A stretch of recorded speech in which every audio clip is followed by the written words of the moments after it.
Welcome! Today, we're taking a walk down the historic spine of Edinburgh's Old Town, the incredible Royal Mile. So, why is it called the Royal Mile? Well, it's pretty literal. The length of this amazing thoroughfare is almost exactly 1 Scots mile. Now, that's an old unit of measurement, and it's actually a little bit longer than the modern mile you and I are used to. But the name isn't just about the distance. See, this is a processional route. It's the path that connects two of the absolute most important spots in all of Scottish royal history: the mighty Edinburgh Castle perched at the top and the beautiful Palace of Holyroodhouse waiting at the bottom. So, are you ready to walk it with me? We're going to journey from that castle on high all the way down to the palace, and we're going to uncover the layers of geology, history, and secrets that are packed into every single stone. First up, a mile of history, the spine of the Old Town. So what is it that makes the Royal Mile so unique? Well, to really get it, we have to go deeper. And I mean that literally. Before a single building was ever here, the story started with the ground itself. It's all about the geology. Okay, picture this. Thousands and thousands of years ago, a massive glacier is just bulldozing its way across the landscape. It slams into the incredibly hard volcanic rock of Castle Rock. That's the crag. And it has to split and flow around it. As that ice moves on, it leaves this long, gently sloping ridge of softer rock and debris trailing behind it. That's the tail. And that tail is what became the Royal Mile. Now, you'll hear people talk about the Royal Mile like it's one single street, but it's not. It's actually a series of streets that just flow seamlessly, one right into the next. Each one has its own vibe and its own history. You start at the top on Castle Hill. That leads you to the Lawn Market. Then on to the big one, the High Street, down through the Cannon Gate, and you finally arrive at Abbey Strand. All right, let's start our walk where the city itself began at its highest, most defensible point, right on top of that volcanic crag. We're starting with the absolutely magnificent Edinburgh Castle. I mean, just look at this place. This incredible fortress has dominated the city skyline for nearly 1,000 years, all sitting on volcanic rock that's an unbelievable 700 million years old. It's been a royal home, a military base, a prison, you name it. Today, it holds the Scottish crown jewels, and trust me, the views from up there are just breathtaking. Now, here's a huge tip. Book your tickets well in advance. Seriously, it's one of the most popular sites in all of Scotland, and you don't want to miss out. So, as soon as you step out from the castle, you are immediately hit with some of the mile's most popular attractions. You've got the Camera Obscura, which is this brilliant, kind of fun house of optical illusions that's great for everyone. Right next door, you can dive into Scotland's national drink at the Scotch Whisky Experience. And make sure you look up at Cannonball House. See that cannonball stuck in the wall? It's not from a battle. It was actually a marker for the elevation of the springs that first brought piped water into the city. Pretty cool, right? Okay, let's keep moving. Heading down from the castle, we enter the bustling, energetic central sections, Lawn Market and High Street. This is truly the historic heart of the city. For centuries, this is where everything happened. Merchants trading, royals parading, and history being made. I mean, if these stones could talk, this part of the mile has witnessed some of the most crucial moments in Scottish history. Just try to imagine Mary, Queen of Scots, making her grand royal entrance right here in 1561. Or think about the heated debates inside the old Parliament House just before the Act of Union created Great Britain in 1707.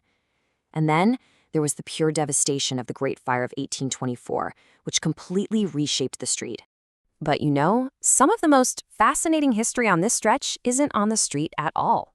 Nope, it's buried directly underneath it. We're talking about the real Mary King's Close.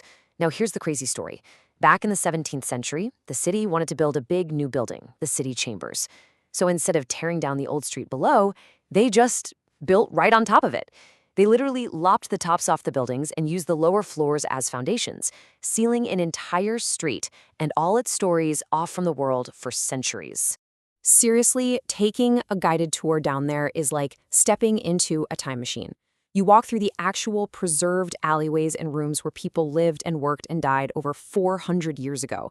It is eerie, it is raw, and it is an absolutely unforgettable glimpse into a society that was literally frozen in time. And you guessed it, this is another one you absolutely have to book in advance. Okay, back above ground, the street is just lined with these incredible architectural marvels. You can't miss the famous crown spire of St. Giles Cathedral. It's been the High Kirk of Edinburgh for 900 years.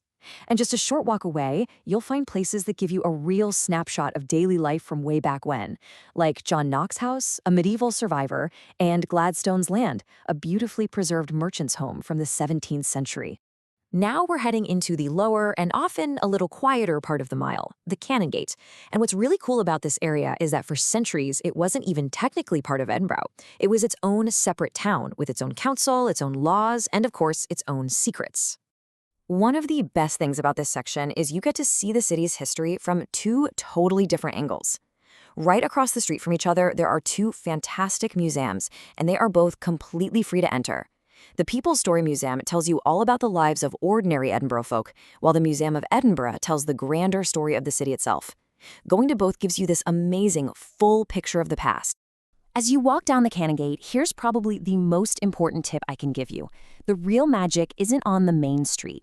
The true secrets of old Edinburgh are hidden away in the dozens of these narrow little alleyways called closes or wynds that branch off the mile. Every single one has a name and a story, and they lead to hidden courtyards and gardens just waiting to be discovered. And so, our walk comes to an end at the very bottom of the mile.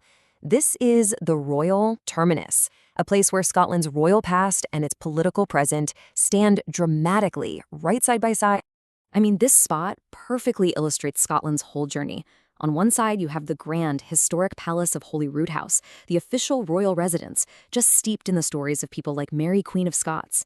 And then, directly opposite it, you have the cutting-edge, super modern Scottish Parliament building, a bold symbol of today's democracy. It's this powerful, unmissable contrast between then and now. Okay, so if all this has you ready to walk the mile yourself, what you actually need to know to plan the perfect visit. So get this, you could technically walk the entire length in under half an hour, but you'd miss, well, pretty much everything. To really experience it properly, you need at least one full day just for the highlights. But honestly, for a more relaxed pace where you can really explore, I'd aim for 2 or even 3 days. And finally, let me leave you with 3 absolutely essential tips. Number 1, and I cannot stress this enough, wear comfortable shoes. Those historic cobblestones are beautiful, but they are no joke. 2, book the big attractions like the castle and Mary King's Close way in advance to avoid disappointments. And 3, be curious. Duck into those closes and wynds. That's where you'll find the real magic of the old town. So from that ancient volcanic rock at the top to the royal palace at the bottom, the Royal Mile is so much more than a street. It's a living, breathing museum. It's a timeline of Scottish history that's been written in stone for 1,000 years. And it's waiting to tell you its story too. All you have to do is start walking.